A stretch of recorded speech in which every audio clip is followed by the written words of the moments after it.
Welcome to Appetite for Alchemy, a podcast about the human experience unfiltered. I'm your host, AK. Let's get into it. I decided that I wanted to do a short companion episode to episode number 2 about fear because it's such a big subject.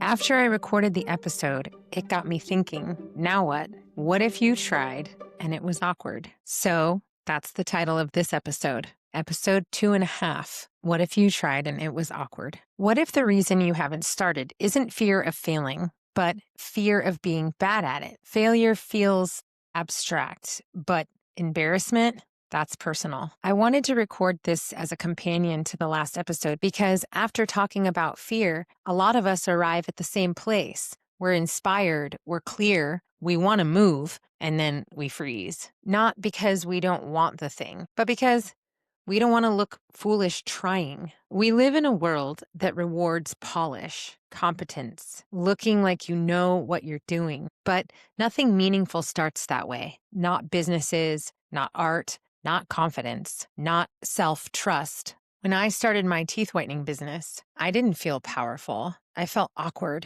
I was a brand new mom, exhausted and broke, walking into offices with cheap business cards and a pitch I practiced in my car. I didn't look like a CEO. I looked like someone trying. And trying is vulnerable. Trying puts you in the line of sight. You can't hide. You can't hide behind someday anymore. So many dreams stay imaginary because imagination is safe. You can't be rejected there. You can't be judged there. You can't mess it up there. But you also can't live there. What if we normalized being new? What if being bad at something wasn't a personal failure, but a natural phase of becoming? No one talks enough about the middle, the messy part, the unglamorous stretch where you're learning in public, like this podcast. Because here's the truth. No one is good at anything the first time, like I said in episode 2. The only difference between people who do the thing and people who only dream about it is tolerance for being bad at it in public. Confidence doesn't come before action. It comes from surviving action.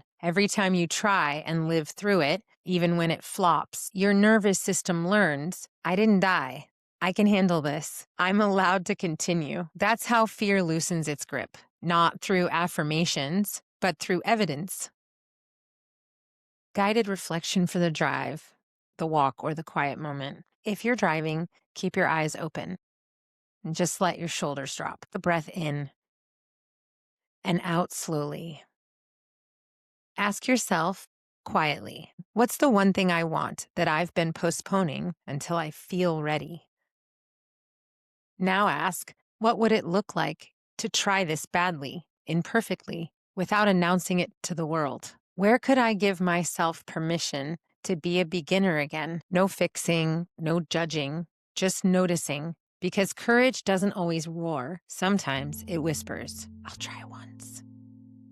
You don't need to be fearless. You don't need to be exceptional. You don't need to know how this ends. You just need to be willing to be seen in the middle. If episode 2 lit a fire, let this one remind you. You don't have to burn yourself to move forward. Small steps count. Awkward steps count. Human steps count. Stay hungry for the magic. This is Appetite for Alchemy. See you next time.